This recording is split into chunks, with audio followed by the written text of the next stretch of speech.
Os Corredores do Varejo é o podcast da Front Pesquisa. Aqui, eu, Fábio Caldas, e minha sócia Juliana Piai, conversamos com importantes profissionais do nosso mercado sobre novidades, tendências, movimentações e outros assuntos do momento.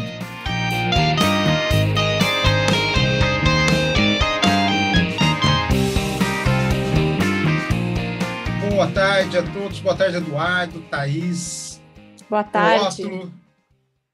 Boa tarde. Bem? Boa tarde a todos. Não preciso nem falar do prazer que eu tenho em gravar essa conversa, especial em vários sentidos, né? Tem muito de história nesse bate-papo aqui. É uma história que começou antes de eu começar a trabalhar com pesquisa, porque o Eduardo já era cliente do Rótulo há muito tempo. Eu comecei em 2009, então, antes disso, o Eduardo já era cliente do IPDM. E eu entrei no mundo de pesquisa pela mão do Rótulo, e depois, ali no Ibope, conheci o Eduardo. Acho que, quando eu te conheci, Eduardo, não lembro se você ainda estava no Guararapes ou se você já tinha... Eu acho que eu era superintendente do Guararapes. Quando a gente... Guararapes ainda, né? Guararapes aqui na região metropolitana do Recife. Exatamente. Isso aí. Então, o Ibope ficava, naquela época, na Avenida Paulista, não era? Alameda Santos. Alameda Santos, tá. Alameda Santos, ali atrás do Conjunto Nacional. Mas, então, assim, é um prazer essa conversa. Acho que a gente tem muito para bater de papo. O objetivo do podcast é a gente trazer, para quem nos ouve, trazer um pouquinho de conhecimento desse mercado, né? E trocar um pouco de ideias sobre esse mercado, que anda, Brasil entra em crise, Brasil sai de crise, Brasil fica em crise, e o mercado vai tentando se ajustar. Então, a gente tenta aqui na Front trazer um pouco desse conhecimento, um pouco dessa experiência que os nossos clientes, os nossos parceiros têm, para trocar ideia, para poder disseminar esse conhecimento no mercado. Então, meu obrigado pela presença dos dois, e já começo pedindo para vocês contarem um pouquinho da história de cada um, para a gente se situar, colocar todo mundo na mesma página desse livro, e aí a gente entrar no papo. Rótulo, quer começar? Vamos resumir, não é? Porque quando você chega nessa altura da vida e quiser falar o currículo, fica complicado. Mas eu me defino como um professor que fugiu da escola, porque eu fui professor muitos anos, fiz toda a minha sequência acadêmica nos Estados Unidos, fui professor lá, fui professor aqui, mas acabei entrando para o mundo das grandes corporações e praticamente fiz toda a minha carreira em empresas grandes. Eu fui Pão de Açúcar, fui executivo de Pão de Açúcar, depois fui executivo do Grupo Nielsen, depois resolvi montar a minha própria empresa, sempre fazendo um atendimento que era o IPDM, que vocês mencionaram, e os nossos clientes eram todos grandes clientes, né? do porte de C&A, Pão de Açúcar, Renner, loja americana, que foi um grande cliente por muitos e muitos anos, quase uma década, né, de trabalho intenso com a americana. E depois eu cansei e fui para o Ibope num período aí de transição, e hoje eu só estou trabalhando com algumas consultorias, né, para não enferrujar completamente, né? Minha consultoria hoje chama-se Mercadométrica. Legal. Antes de passar para o Eduardo, agora eu vou contar um caos. Quando eu conheci o Rótulo na universidade, eu fazia mestrado, o Rótulo foi meu professor de metodologia da pesquisa no mestrado. E aí, antes de eu ter aula, eu não conhecia ainda. Alguns outros alunos que já eram mais antigos viraram para mim e falaram: cuidado com ele, hein? Ah, por quê? Não, porque normalmente ele costuma pegar no pé, principalmente de quem é bolsista, essa linha que você está seguindo, você vai ter trabalho com ele. Eu falei, gente do céu, tudo que eu não queria era ter trabalho com um professor no mestrado, eu sendo bolsista, né? Mas tudo bem, vamos lá. acho que funcionou, né, Rótulo?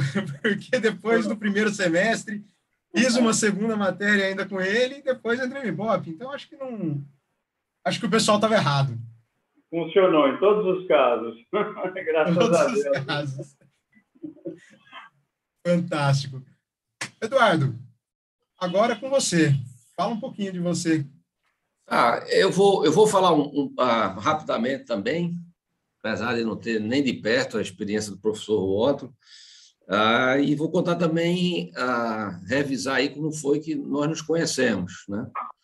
Eu comecei em shopping em 1994, fui executivo durante muito tempo, tá? E, em seguida, logo uns anos depois, eu montei uma empresa de prestação de serviços para shopping centers, e a gente faz toda essa parte de desenvolvimento, plantação, comercialização e gestão. E eu conheci o Otto justamente no nosso primeiro grande contrato, que foi o Shopping Guararapes, em 2003, que estava passando por uma reformulação societária e estava havendo muito investimento no empreendimento. E foi quando foi indicado o IPDM, eu acho, Rótulo, que quem indicou para o shopping, para os empreendedores do shopping na época, que era a família Carneiro, aqui de Pernambuco, e o braço imobiliário da CIA, eu acho que foi Paul Duval, da Shopping Invest. Ele, na ocasião, disse, olha, nós precisamos fazer uma pesquisa. Foi uma pesquisa super importante e que norteou toda a sequência de investimentos e revitalização que o Shopping Guararapes passou, e foi muito importante para a minha trajetória profissional ter vivido aquela transformação do empreendimento e o sucesso que veio com as ações que foram realizadas. E a pesquisa foi quando eu comecei a entender melhor, a usar melhor, era o meu início de usar melhor a ferramenta de pesquisa de mercado. E de lá, isso foi em 2003, né? Acho que eu comentei. De lá para cá, era IPDM na época, e de lá para cá, a gente fizemos vários projetos juntos, né? Logo em seguida, eu conheci a saudosa Márcia Sola, né? Que foi diretora do Ibope Inteligência, Fábio, Juliana, né? A turma toda. Então, nesses anos todos, né? A gente, nessas transformações enormes que o mercado vem passando, eu sempre trabalhei aí, de alguma forma, em contato com vocês, que isso enriqueceu muito o meu trabalho para os meus clientes. Me lembro uma ocasião também, aí contando um caso também como o Fábio, que eu cheguei a conhecer, através de Rótulo, o Paco Anderrio, em São Paulo, numa palestra que o IPDM fez, e me lembro que naquela ocasião ele fez uma apresentação de um estudo, se chamava ele de o antropólogo do varejo, né? Era muito interessante os estudos que ele fazia, o comportamento das pessoas no momento da compra. Tem as coisas até engraçadas, de crianças correndo para dentro de loja de brinquedos, os pais desesperados, maridos desmaiados em sofás. Então, tudo isso, ao longo desses anos todos, a gente aprendeu bastante. Bom, o Eduardo tem uma curiosidade com a Front. Primeiro que ele está lá no nosso site, nosso primeiro cliente. O Eduardo nos contratou como Front, sem a Front existir ainda, porque a gente tinha acabado de sair do Ibope. Falei com ele, a gente saiu, estou montando um outro negócio junto com a Juliana, junto com o Edson, mas não deu uma semana, ele me ligou, preciso de um trabalho, está aí na mão de vocês que façam. É do número 1 do Patinhas, então. Moeda número 1, essa está bem guardada, E gosto muito quando a gente precisa fazer uma apresentação de pesquisa em Recife, porque o Eduardo sempre tem um lugar legal para levar a gente para comer. É impressionante a qualidade do... E não estou falando de restaurante chique, restaurante cheio de frescura, não.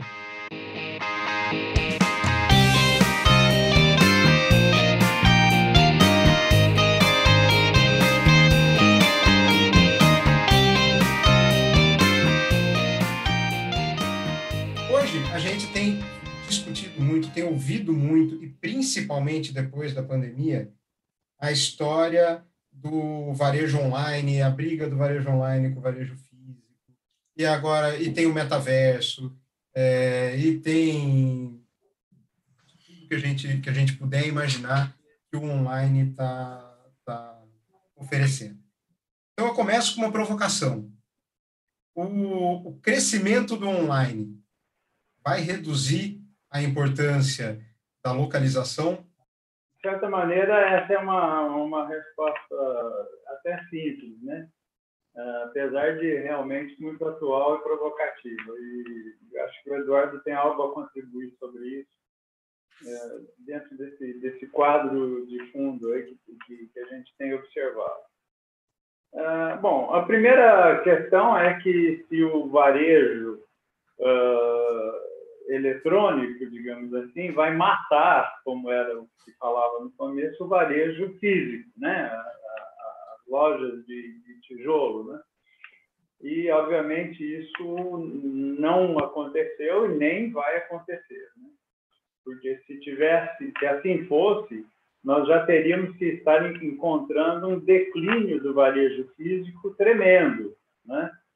E porque todo mundo já tem, classe C até classe D, já tem acesso a meios eletrônicos e existem produtos em todas as faixas, né? Com o chamado marketplace, né? Você encontra desde uma agulha até um avião, você compra pela internet se quiser, né? E se assim fosse, se um fosse um contraponto do outro, nós já teríamos, então, visto um declínio muito forte do varejo físico. Não é o que aconteceu e nem é o que vai acontecer. Pelo contrário, você está vendo, até que empresas que nasceram e cresceram no varejo eletrônico procurando entrar para o varejo físico, né? A Amazon, por exemplo, abrindo lojas, né? Abrindo loja física. E as lojas, pós-pandemia, com planos vigorosos aqui no exterior de abertura de lojas. Então, não são... primeiro aspecto que se levantava é se um iria matar o outro. Não é o caso. Assim, simplificando, o que acontece é que o varejo eletrônico é uma nova realidade, não é um contraponto do varejo físico, pelo contrário, eles são complementares, e o varejo hoje, inevitavelmente, é um varejo multicanal, né? Quer dizer, não tem como você, seja uma loja ou um shopping, você ignorar, eu não gosto da expressão multicanalidade, né? Ou omnichannel, como usam a expressão, mas não tem como ignorar que hoje o varejo tem como característica ser multicanal.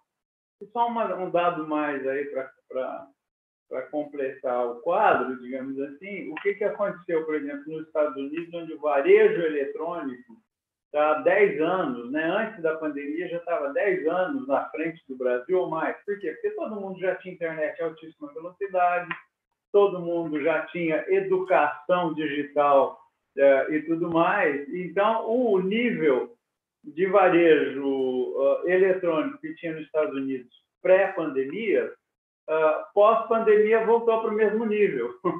Não é? Quer dizer, então, onde você já não tem mais o efeito tecnológico, porque isso já foi neutralizado, então você tem só a preferência do consumidor, e a preferência do consumidor voltou para o mesmo nível que era antes para as lojas físicas. Agora, o novo varejo, como é multicanal, a loja física vai mudar de característica e vai mudar até das localizações que são mais interessantes. Por quê? Porque no multicanal, uma das coisas que a loja faz é ser um ponto de entrega, ou ser um showroom para você comprar depois no eletrônico, né? Quer dizer, então, o papel da loja muda. A arquitetura da loja vai mudar muito, ela tem que ser muito mais experiencial, não é aquela... Então, hoje não é mais uma loja onde você finaliza uma transação. Hoje é uma loja de interação. Seja porque você foi buscar o produto, que comprou na internet e ficou lá e fez mais alguma... E aí essa história já tem até uma boa literatura acadêmica, eu não vou me estender aqui, porque o assunto é realmente muito interessante, mas simplificando não. Na minha visão e o que os dados empíricos estão mostrando é que há uma complementaridade natural. E agora, isso acontece de ritmos diferentes, em regiões diferentes, em tipos de comércio diferentes, né? Quer dizer, ainda tem alguns condicionantes que alguns ramos de comércio isso já está muito mais acelerado, outro muito mais lento, né? Eu concordo com o Rótulo. É como se fossem dois braços do mesmo corpo. Obviamente que o surgimento e o crescimento do comércio eletrônico influenciou no canal tradicional, né? E isso depende muito também de segmento para segmento, nível de influência, depende de região, como o Rótulo falou, depende do segmento, depende da característica de cada varejista, né? O peso de um canal em relação ao outro, mas no final do dia são complementares. E agora tem uma influência, eu diria até mais do que isso, uma transformação no espaço físico a partir disso também. É o que o Rótulo falou. Então, essa transformação que passa a existir nos espaços físicos dos varejistas vai atingir também lá no planejamento dos novos empreendimentos comerciais, nos novos centros comerciais. Então, antes você precisava de uma determinada área para um determinado segmento, como eletrodomésticos, hoje você tem que remodelar isso para a realidade de como esses espaços físicos desses segmentos estão trabalhando, né? Se é só showroom, se ele ainda precisa de ter todo aquele estoque aparente, depende do segmento. Então, isso aí vai acabar também, e já vem acontecendo, na transformação do planejamento dos centros comerciais, né? E é como, novamente, eu costumo dizer assim, você quer ver o futuro, vai para os Estados Unidos, né? Porque é como se lá sempre acontece antes daqui as coisas, né? O Rótulo comentou sobre o crescimento do comércio eletrônico, 10 anos na frente da gente no pré-pandemia, inclusive até porque também a logística lá também ajuda bastante, o que não é o nosso caso aqui, mas a gente já vê uma transformação nos novos centros comerciais, no planejamento dos nossos centros comerciais, né? Então, eu acho que há uma mudança até mais intensa e ainda não consolidada do formato dos novos centros comerciais, em decorrência também de influência do comércio eletrônico, que influencia na mudança de comportamento do consumidor, tá? Tem uma outra coisa que é uma característica nossa que é a custo elevado, né, de operação desse formato tradicional que foi sucesso durante tanto tempo. Mas a gente já vê que isso vem em transformação e acho que a gente vai ter a oportunidade de falar um pouquinho mais na frente. Fábio, posso pegar 3 ganchos aqui? Por favor. Primeiro, eu queria voltar na fala do Rótulo, porque a gente estava falando sobre multicanalidade, né? E aí, uma questão que me surgiu o perfil do consumidor, a pergunta para os 3, na verdade, o perfil do consumidor em cada canal é o mesmo? Ou seja, a mesma pessoa compra em todos os canais disponíveis, dependendo do produto, ou da situação, ou do momento, ou são perfis de consumidores diferentes? E no caso de serem perfis de consumidores diferentes, o que isso muda em termos de logística e em termos de estratégia de marketing para o varejista? Eu vejo perfis diferentes, porque eu acho que assim, a gente tem principalmente uma faixa de pessoas mais jovens que já cresceram com a tecnologia na mão, tem obviamente muito mais facilidade para entrar e fazer a compra. E mesmo além da facilidade, eu vejo um pouquinho também como eles têm menos barreira. Então, pessoas mais velhas têm muito medo também. Eu vou comprar online, eu vou colocar o dado do meu cartão de crédito lá, e se roubam o meu cartão, e se invadem minha conta, e os mais jovens não têm muito disso, né? Eles têm menos medo desse tipo de coisa que eu acho que é uma barreira para as pessoas de uma determinada faixa etária. Gosto de usar o exemplo da minha mãe. Minha mãe é uma pessoa com 80 e alguns anos, extremamente para frente nesse quesito, porque ela mora sozinha, já é viúva e faz a compra do supermercado pela internet. O que ela puder se resolver pela internet, ela se resolve. Mas eu vejo que é um ponto absolutamente fora da curva, porque a maioria das pessoas com quem ela convive mal conseguem mexer no computador e mexer no celular, né? Então, tem a barreira da tecnologia, eu acho que tem essa barreira do medo, e por isso os mais jovens entram com mais força. Complementando a isso, eu acho que existe também tipo de produto que é mais fácil você comprar pela internet e o tipo de produto que não, que o negócio é você ir para a loja física, nem que seja para usar o showroom, nem que seja para você ver o produto e depois, tudo bem, pesquisar preço no online. Mas se eu vou comprar um cabo de celular, o cabo de celular é o mesmo em qualquer lugar.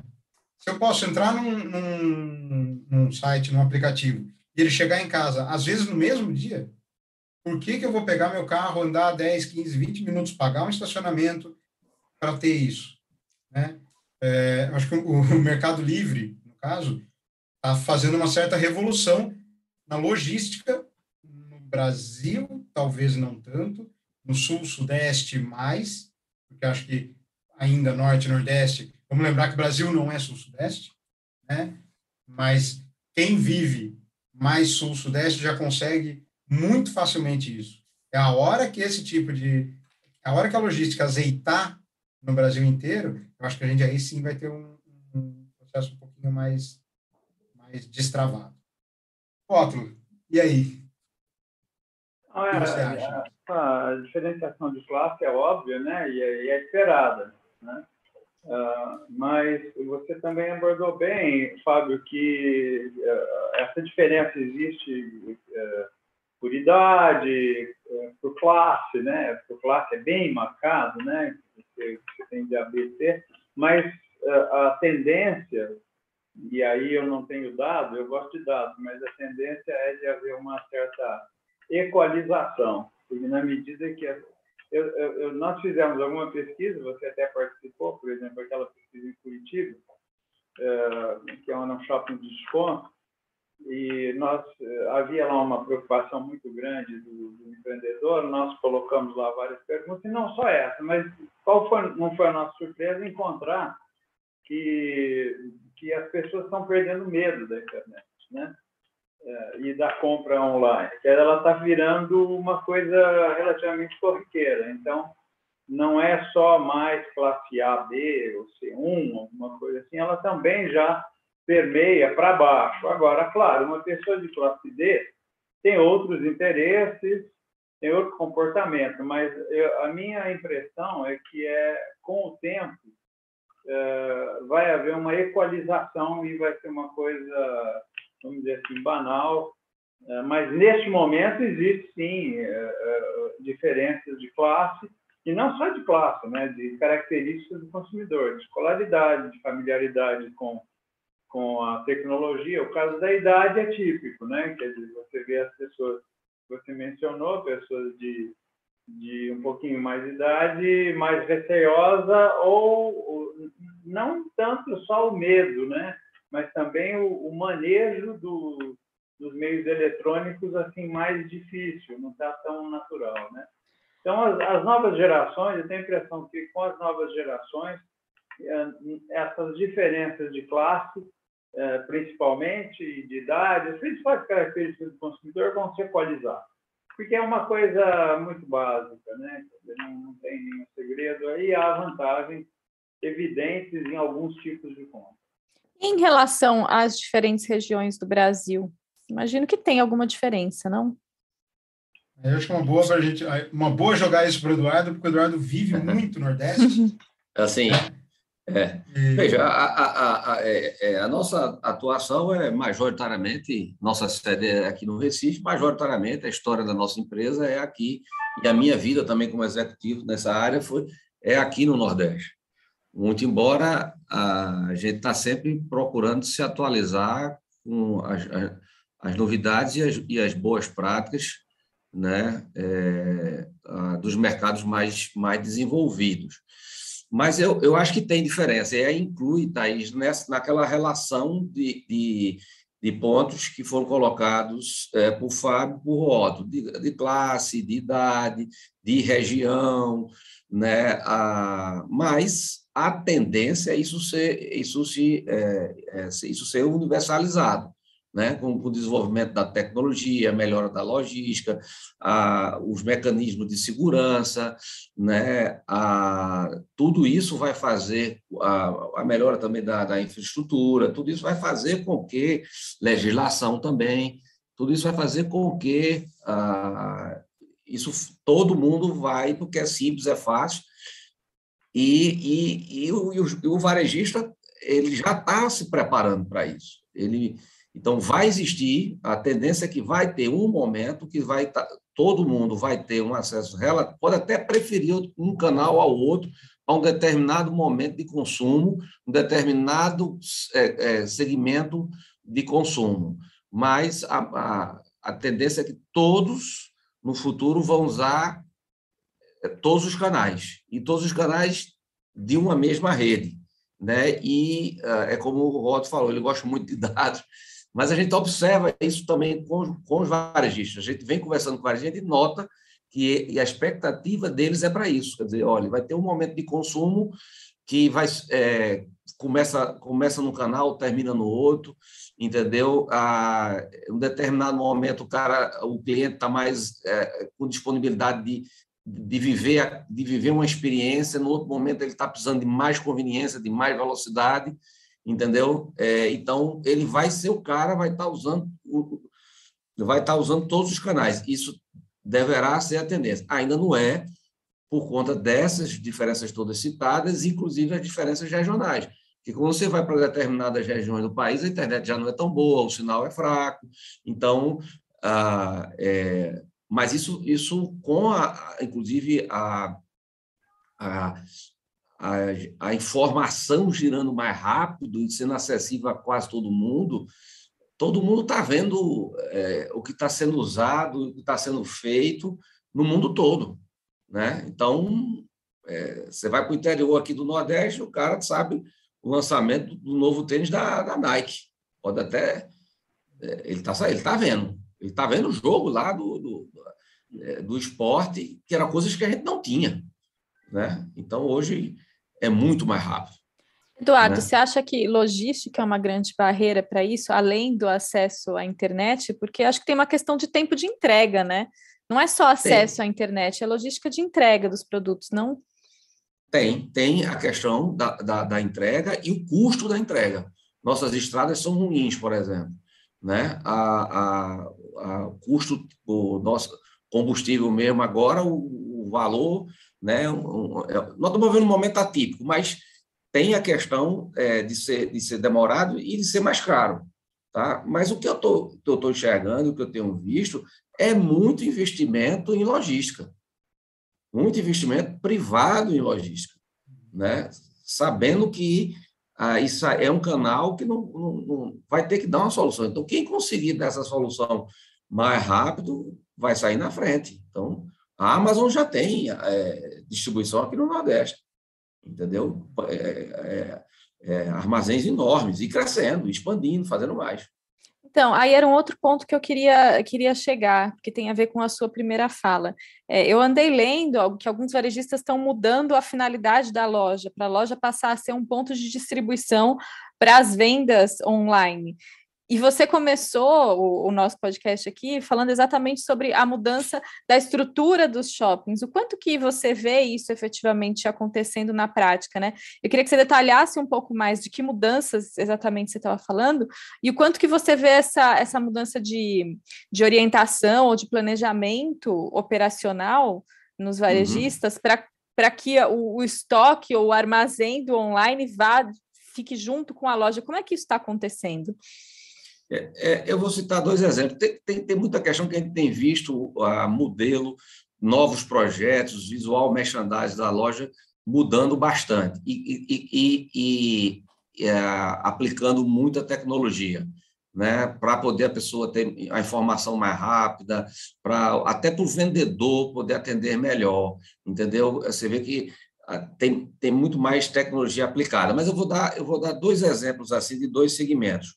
O segmento de eletroeletrônicos, da linha branca, que toda vez que a gente ia planejar, que chegava o resultado da pesquisa, que a gente via ali o potencial de venda, depois foi medida a demanda, que foi checada a oferta, a gente, aqui dá para ter 2 megalojas de eletroeletrônicos. Só que eles não estão mais usando toda aquela área, porque eles precisavam de bastante espaço para realmente conquistar a venda. Só que hoje o cliente chega na loja bem mais informado e já com a pesquisa de preços e de informações sobre os produtos bem mais atualizado. Esse é um exemplo.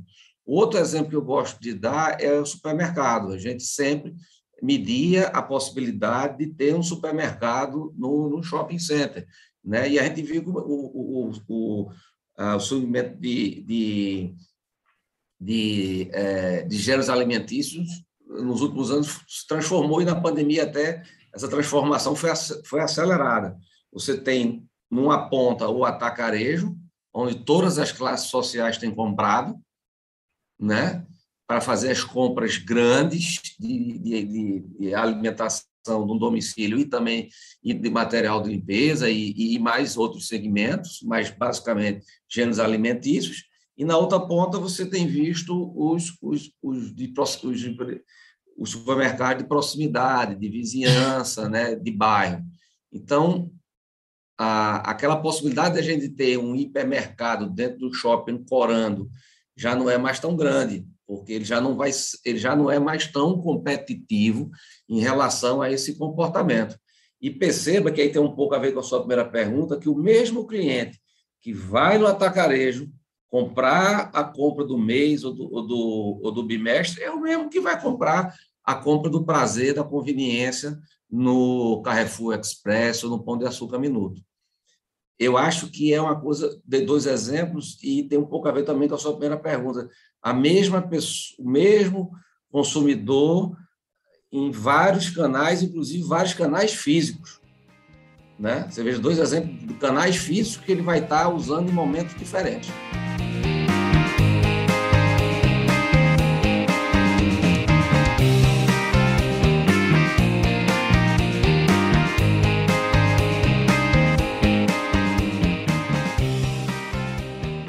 O varejo se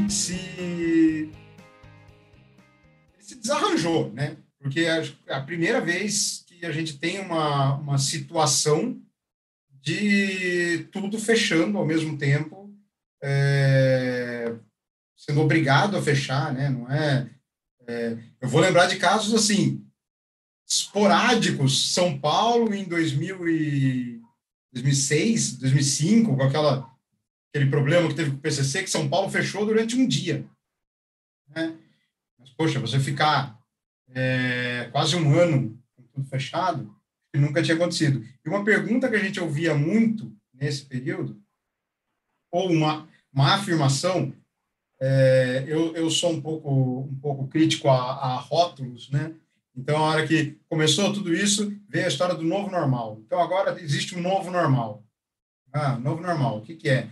Todo mundo comprando online, as pessoas não vão mais voltar para shopping, e assim por diante. E aí, eu sempre lembrava muito de um caso que, um congresso que a gente foi, acho que foi um congresso no Peru, da ICSI que a gente foi, e que tinha lá uma pessoa que um dia você me chamou e falou, repara naquela pessoa, ele sempre senta no mesmo lugar. Toda palestra, começava as palestras, terminava, tinha lá o tempo para sair, tomar um café, sair, almoçar, ele voltava e sentava no mesmo lugar. Eu me chamou, repara nele. Toda palestra, toda parada, ele vai voltar, ele vai sentar no mesmo lugar, né? Por que isso? As pessoas buscam o comportamento que gera mais conforto, né? A zona de segurança. E eu olhava para o que estava acontecendo na pandemia, eu pensava nisso, eu falava, gente, não dá, eu não consigo acreditar que a hora que as pessoas tiverem a liberdade para irem para onde elas quiserem, elas vão ter gostado tanto de comprar online que vão deixar de ir para o shopping. Né?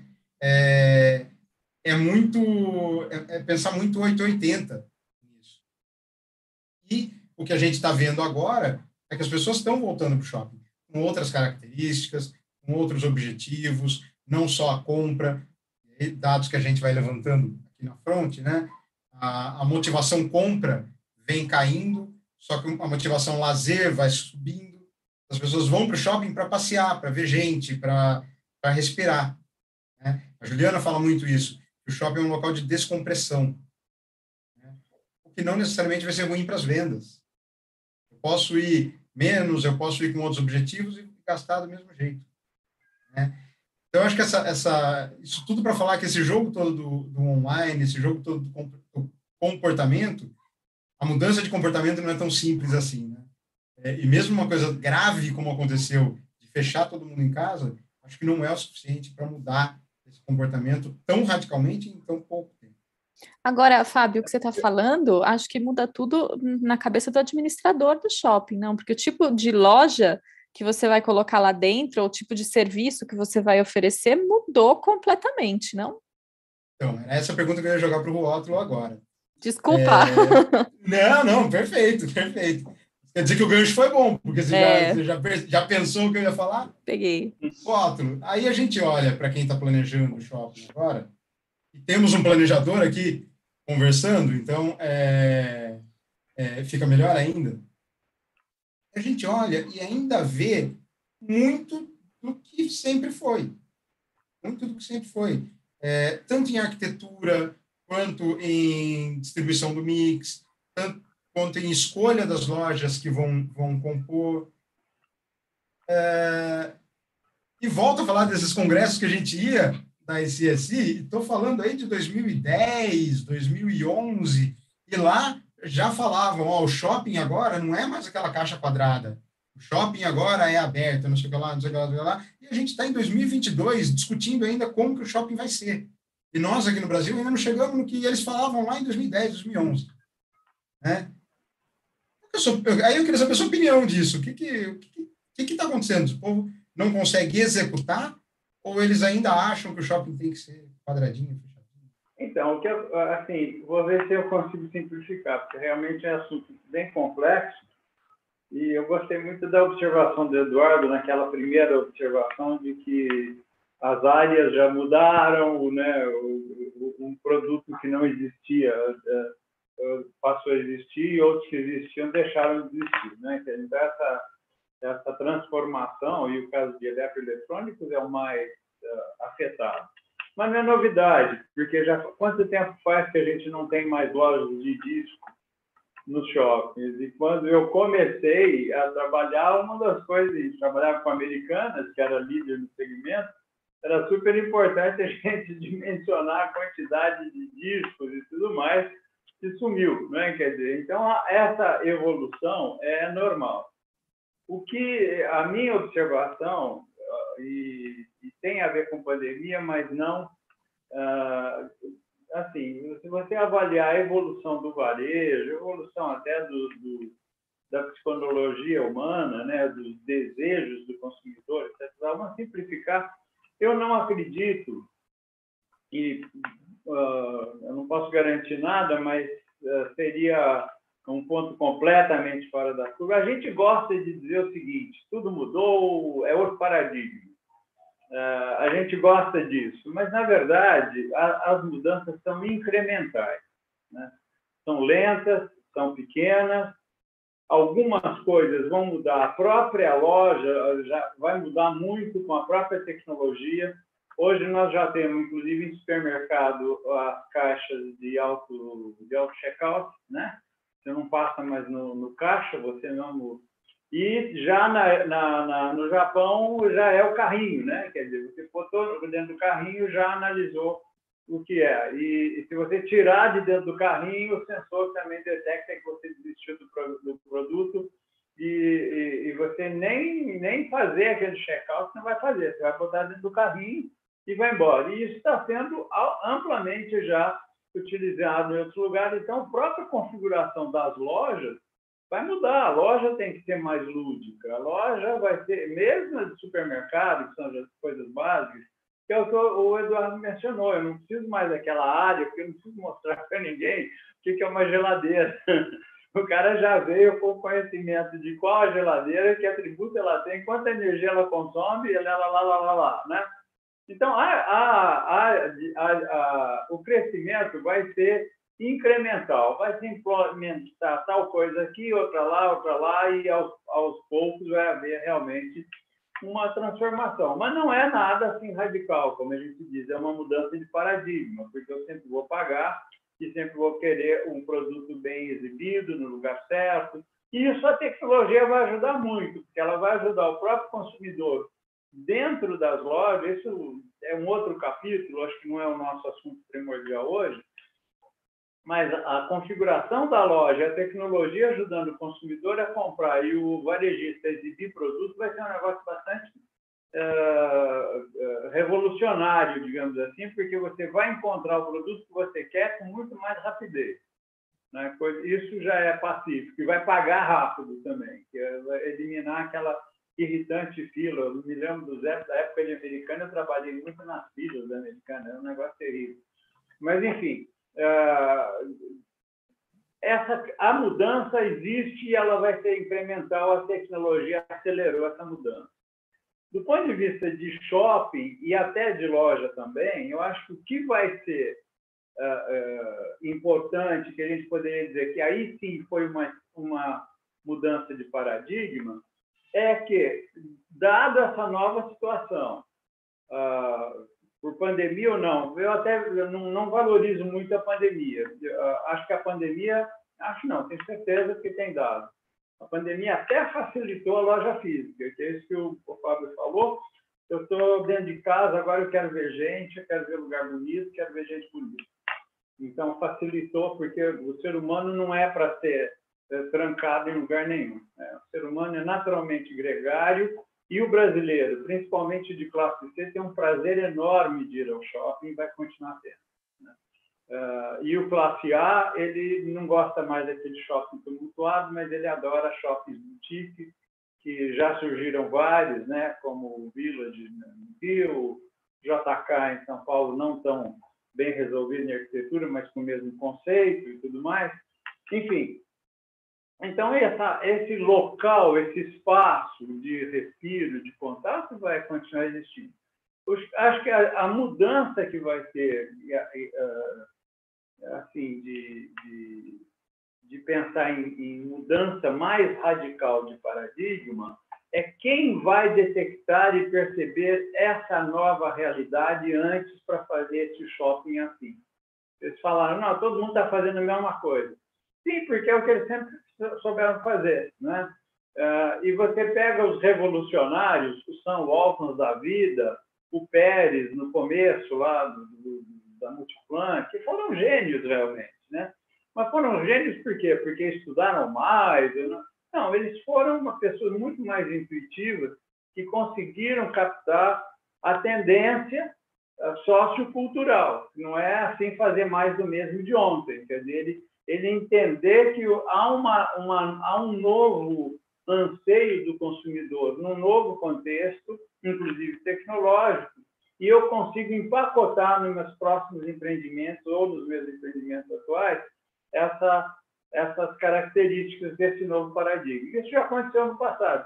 A história de São Walton eu adoro, gosto muito, inclusive até está um pouco relacionado com um dos assuntos que vocês mencionaram aí. Ele não começou em Nova York, ele começou em Bentonville, né, que era uma cidade mínima no Arkansas. E as próximas cidades que ele cresceu, quais foram outras cidades iguais de Arkansas, né? Então, depois eu até descobri que eu e ele nos graduamos, olha que importante, né? Mas brincadeira. Estudamos na mesma universidade, que foi a Universidade de Missouri. Mas, enfim, são pessoas que entenderam esse consumidor de uma maneira que não era visível para o executivo de trás de uma escrivaninha, né? Eram pessoas, todos, você vê que todos eram pessoas que foram ver a realidade, né? Então, acho que é uma mudança incremental, e a genialidade estará em saber entender o que eu chamo de, não de tendência de negócio, mas são correntes socioculturais, que algumas pessoas decodificam, outras não.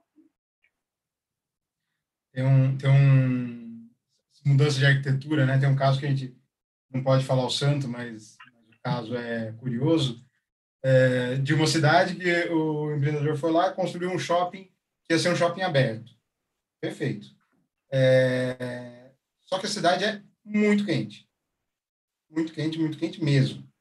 E o corredor do shopping, sendo aberto, ficava extremamente quente. E qual que era a reclamação dos lojistas?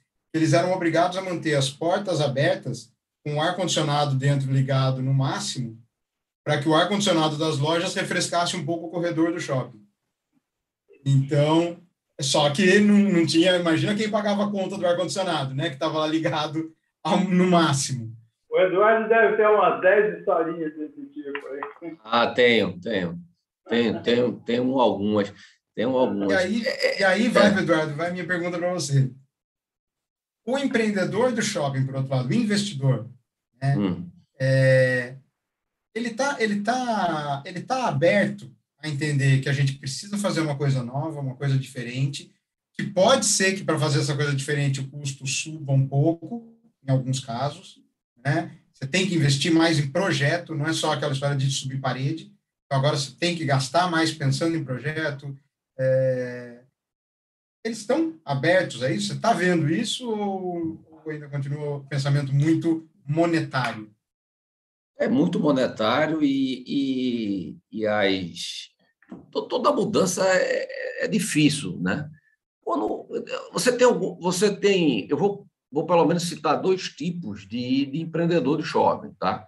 Você tem um shopping de rede, tá? Que são esses grupos, que aí você tem uma estrutura corporativa, que são empreendimentos que deram certo, que entenderam, sempre entenderam as tendências e vêm bem, tá? E esses têm capacidade de reinvestimento, inclusive de reinvestimento em inovação, em pesquisa, em estudos e etc.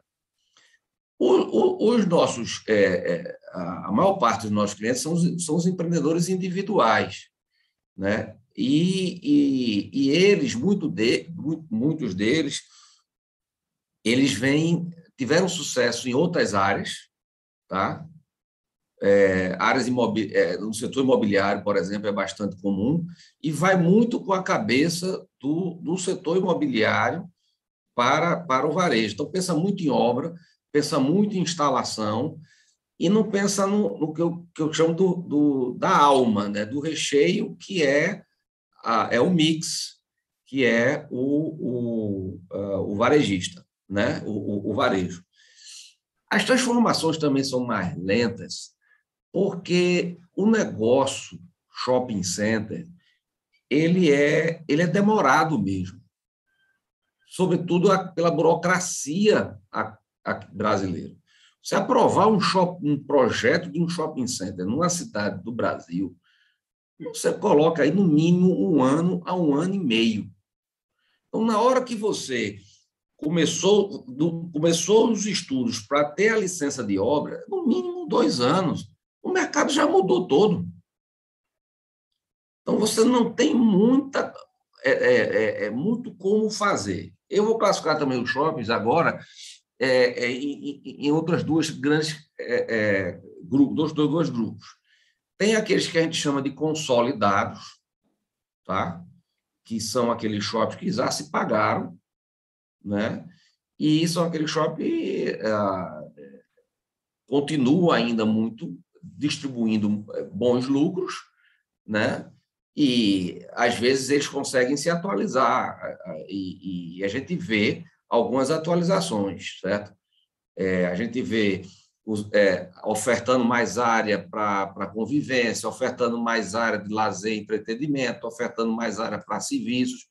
Mas é um outro desafio também muito importante, porque essas áreas não remuneram o que algumas operações de varejo, que não existem mais, remuneravam no passado. As lojas de discos, que o Ótimo falou, eram muito boas. Além da Americanas, que incrementava a venda na Americanas, a gente tinha num shopping padrão médio de ABL, a gente tinha mais 3 ou 4 lojas de discos e CDs e etc., pagando um ótimo aluguel. Quer ver outra revelação de filme? Aí as meninas não vão lembrar mais, não vão lembrar. Revelação de filmes. Vocês não são dessa vamos, época. viu? Sou sim, eu tinha a câmerazinha revelar. E teve uma época que se criou, veio para o Brasil, você em 1 hora vai revelar seu filme. Só que a máquina que revelava em 1 hora era um trambolho, parecia uma minivan. Tinha que botar aquela minivan dentro da área do shopping center e o cara estava pagando aluguel para colocar aquela minivan ali dentro. Então, tudo mudou bastante. Mas a gente vê shoppings de grupos tradicionais ou que fizeram expansões, revitalizações, melhorando isso tudo, melhorando o pé direito, aumentando a área de vitrine, criando mais áreas verdes, isso tudo. Mas é como o outro falou, isso é gradual. Tá?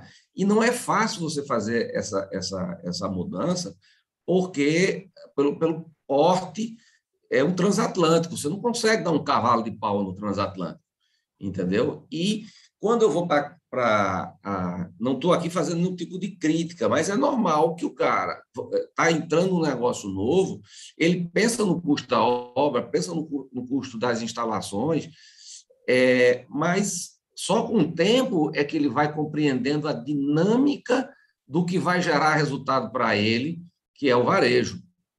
Né? Eu já ouvi no passado coisas do tipo, eu não vou alugar por tanto porque vai desvalorizar meu imóvel. Mas isso não é... Não, das vezes você tem que alugar por um valor mais baixo para um determinado segmento que tem mais atratividade e vai compor melhor com o seu mix. Essas coisas não são fáceis de tratar no dia a dia, entendeu? Mas é um processo gradual. Agora, o que eu vejo, até por força de não ter mais grandes oportunidades, porque é o seguinte, esse modelo de shopping center da gente no Brasil, majoritariamente, que é o que a gente chama de regional, que é sucesso, tá certo? Ele já, na minha ótica, assim, ele já meio que não tem muita fronteira para avançar. Não tem nem mais terreno para isso. E se tivesse, seria uma fortuna, não pagaria a conta. Tá?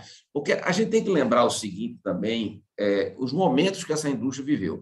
Antes da pandemia, a gente teve um momento de super oferta de ABL no mercado, de projetos ruins e sobrepostos e superdimensionados. Por quê? Porque a gente vinha de uma euforia, a gente vinha de oferta de crédito, de juros baixos, então fez com que esses shoppings planejados em 10, 11, 12, que começaram a ser inaugurados em 14, 15, 16, no auge daquela crise do consumo, né?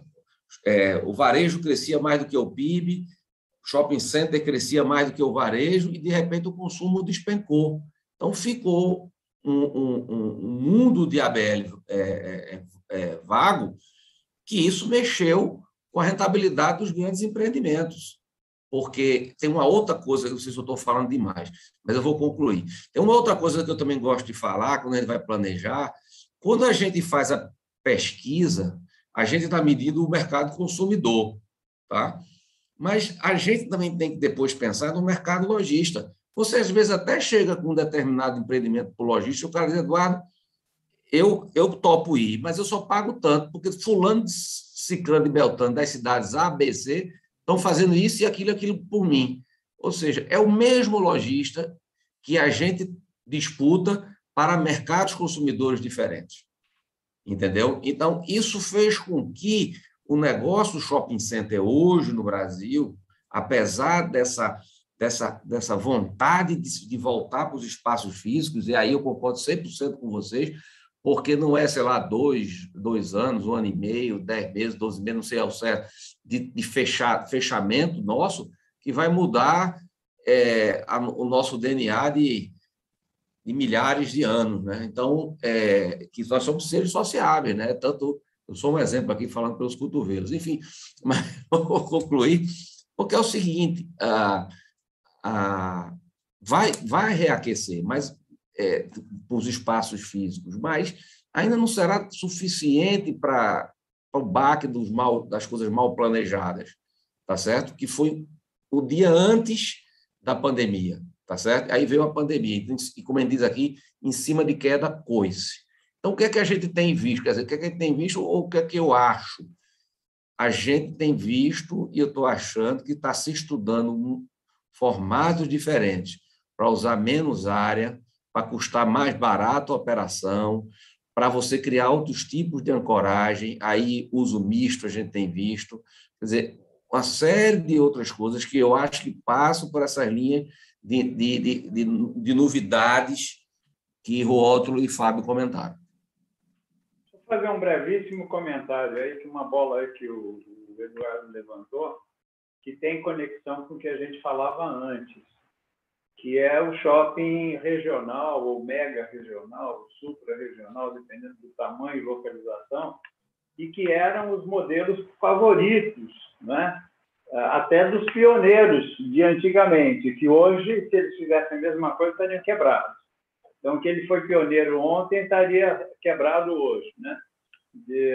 Que é o shopping mega regional, ou mesmo shopping regional, que tende a se localizar na periferia ou até em estrada, assim, fora do contexto urbano, né?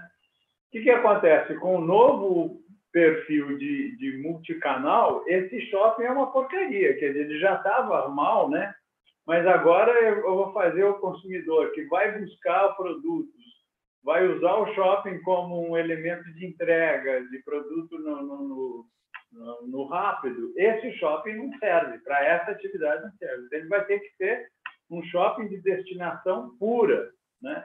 E isso vai intensificar a decadência do shopping regional. E isso tem a ver com localização também, porque a decisão primeira de fazer aquele shopping lá, longe, digamos assim, né, era a decisão de que o custo de terreno é barato, então você tinha um custo de construção mais barato, enfim, era uma decisão financeira, mas que pela inovação que o shopping representava na época, estamos falando de 2 décadas atrás, de uma década já é outra realidade, que o Eduardo também mencionou, que é a história dos shoppings excesso de ABL, né? E resultou em vacâncias monstruosas aí.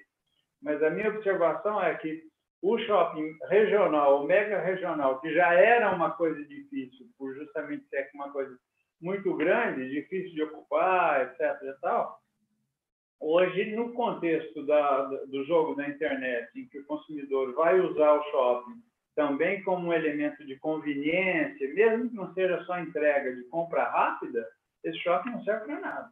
Ele está muito fora do eixo de interesse. Ele vai ter que pensar numa forma diferente de como ele vai sair dessa conjuntura. Também é uma coisa incremental, não é de um dia para outro, mas ele vai ter que começar a ter cada vez mais dificuldade e criar oportunidades em outros tipos, né, de empreendimento, como o Eduardo também mencionou. Uma coisa mais enxuta, talvez até com pouca ancoragem. O lado da ancoragem é outro problemão que a gente tem, né? Eu tenho visto aí, fiz recentemente um trabalho por um shopping desses elefantes aí, como eu chamo, com vendas excelentes no satélite e 4 âncoras vendendo nada, né? Mas ninguém tem coragem de falar assim, vai embora.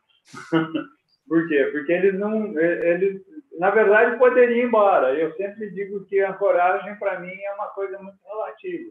O consumidor não compra loja, ele compra produtos. Se eu substituir o produto que aquela loja tem com coisas equivalentes em 3 ou 4 lojas satélite ou mega loja, eu resolvi a vida dele, eu não preciso da âncora em si. O nome, a marca da âncora hoje é uma coisa muito mais fraca. Além do mais, que virou carne de vaca, não gosto da expressão, mas qualquer shopping de terceira categoria levou âncora foi porque não está pagando coisa nenhuma e o shopping acha que tem um prestígio.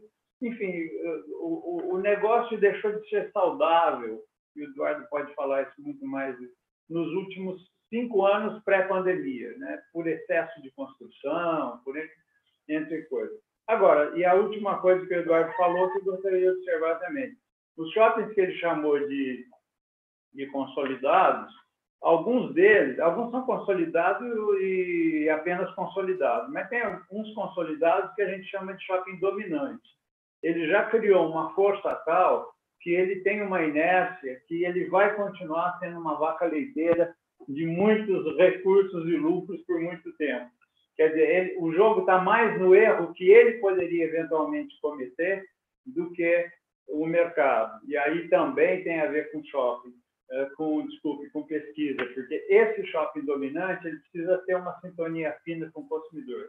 A pesquisa dele não é de localização, a pesquisa dele é de estratégia, de saber que sempre ele está captando aquele consumidor e que o consumidor mudou e que ele tem que mudar junto.